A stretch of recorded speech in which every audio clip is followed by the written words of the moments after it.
कीट पट ज्योति, इसलिए कि प्राणों का आपस में समावेश हो सके। इतना कि युग बीत जाएं, सदियां बीत जाएं, वर्ष बीत जाएं, क्षण तो बीत जाएंगे, क्षणों के अपने आप में कोई महत्ता नहीं है, कोई चिंतन नहीं है। समय बीतना अपने आप में कोई बहुत मूल्यवान बात नहीं है।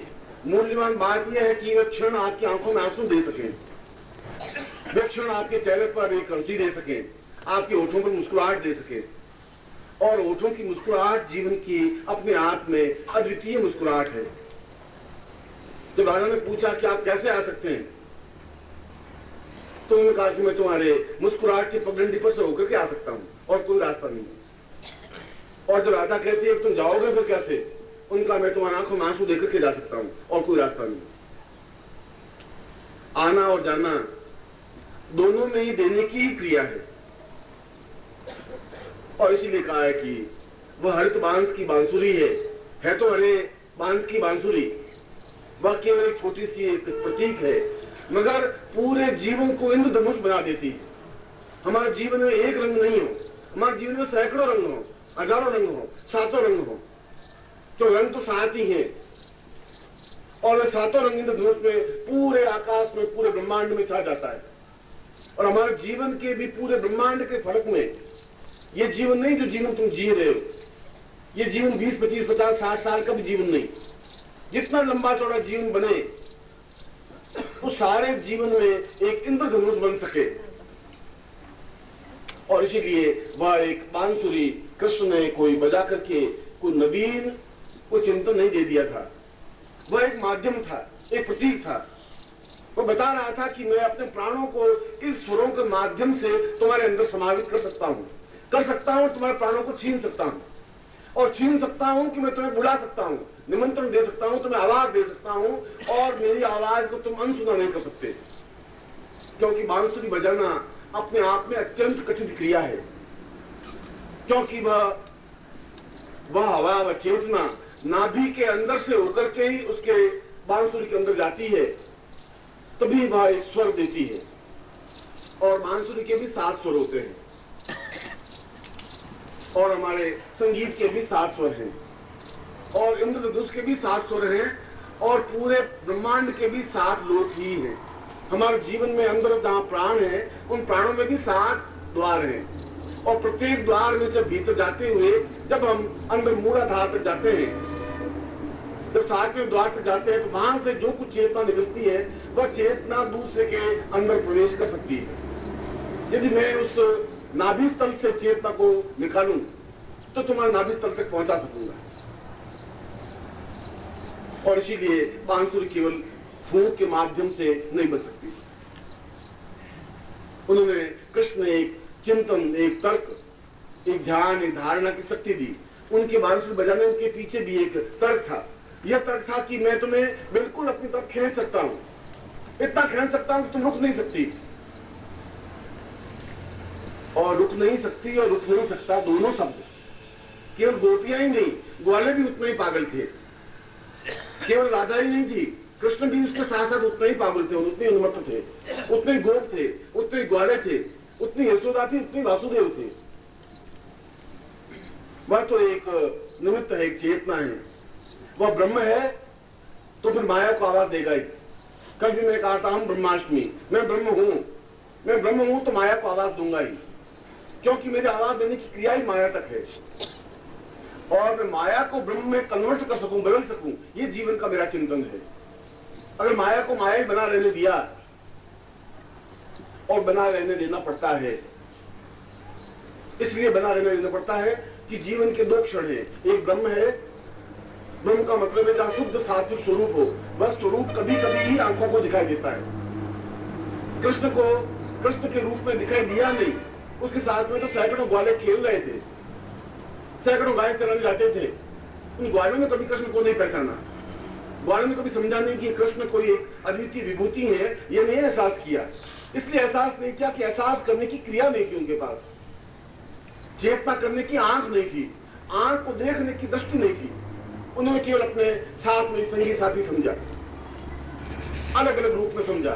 किसने संगी साथी समझा तो कृष्ण ने उसको संगी साथी का रूप दिया। गोपी ने उसको प्रियतम समझा तो उनको प्रेमिका का रूप दिया। यशोदा ने उसको पुत्र समझा तो उसको मां का रूप दिया। वासुदेव ने उसको अपना पुत्र बेटा माना तो उसको अपने पिता का रूप दिया। कृष्ण ने शत्रु माना तो शत्रु का रूप दिया। जिसने जिस रूप में याद किया उसने उसी रूप में उसको लौटा दिया।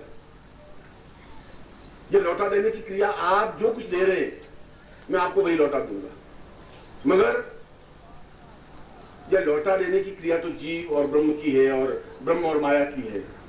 और वह जरूरी इसलिए है कि जिस क्षण उसको एहसास, जिस दिन अर्जुन को यह एहसास हो गया कि यह विराट रूप है, उसके बाद अर्जुन युद्ध नहीं कर सका।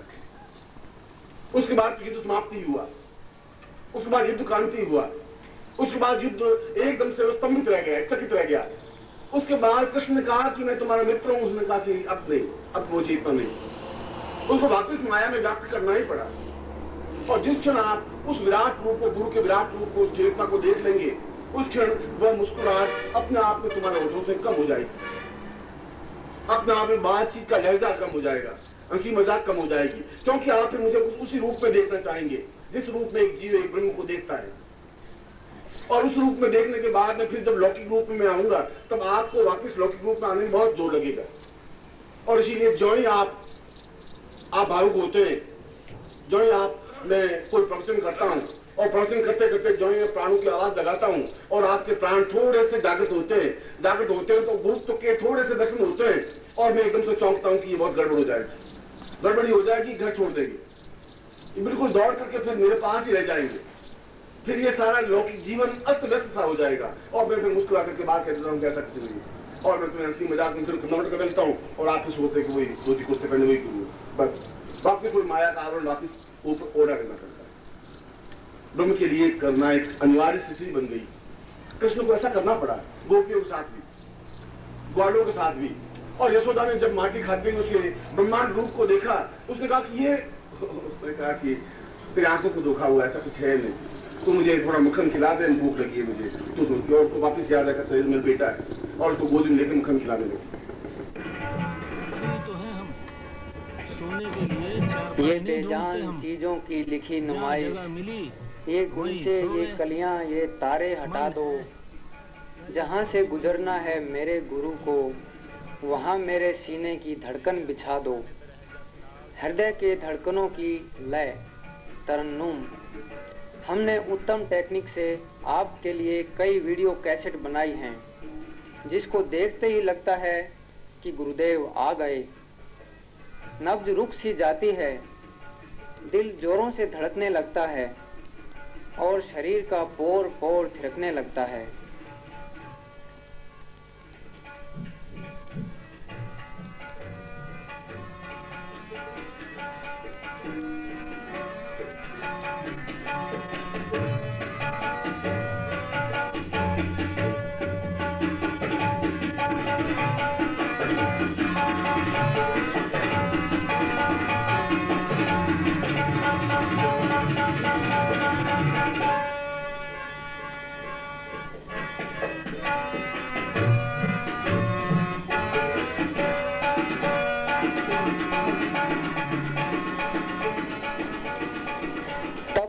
हूँ जिंदगी की तपती दोपहरी में, गुरु वाणी ही तो थोड़ी राहत दिलाती है। सखी रे फिर पायल छनकी।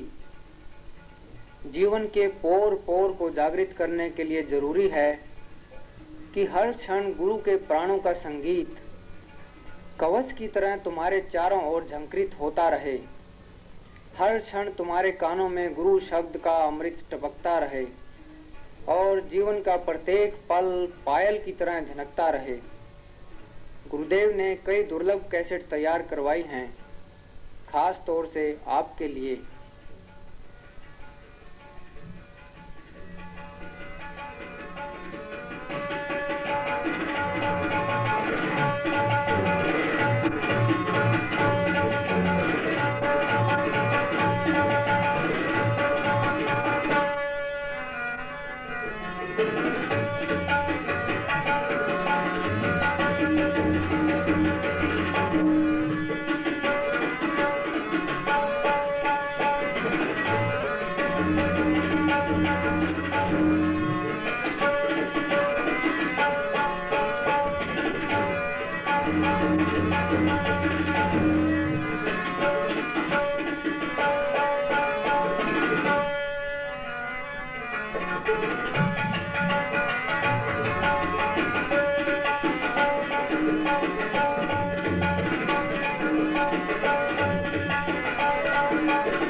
एक अद्वितीय योजना जीवन में पूर्ण समृद्धि, सुख एवं सौभाग्य प्राप्ति के लिए गोपनीय मंत्रों से सिद्ध एवं प्राण प्रतिष्ठा युक्त पारद शिवलिंग आप सरलता पूर्वक प्राप्त कर सकते हैं।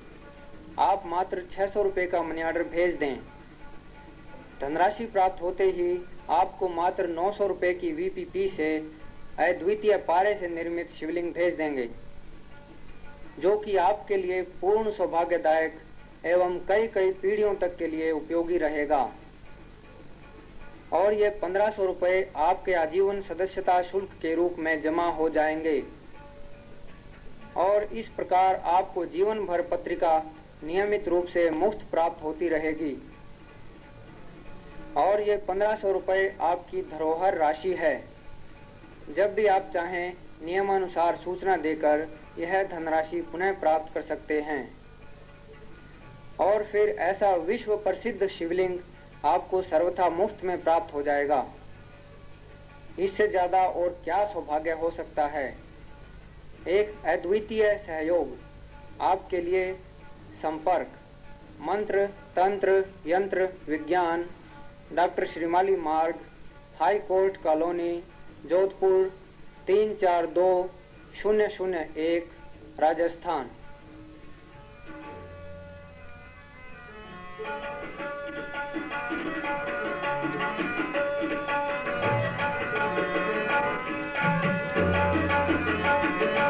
भारत का गौरवशाली प्रकाशन गुरु सूत्र परम पूज्य गुरुदेव श्रीमाली जी के अंतरंग भाव सूत्र, जो कि मोतियों से भी मूल्यवान और हीरों से भी ज्यादा जगमगाहट भरे हैं।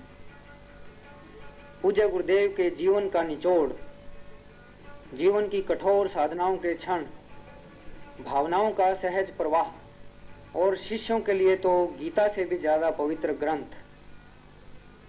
जीवन की दुर्लभ सिद्धियों और साधनाओं का स्रोत, वे चिंतन जिनके माध्यम से शिष्य निश्चय ही पूर्णता प्राप्त कर सकता है।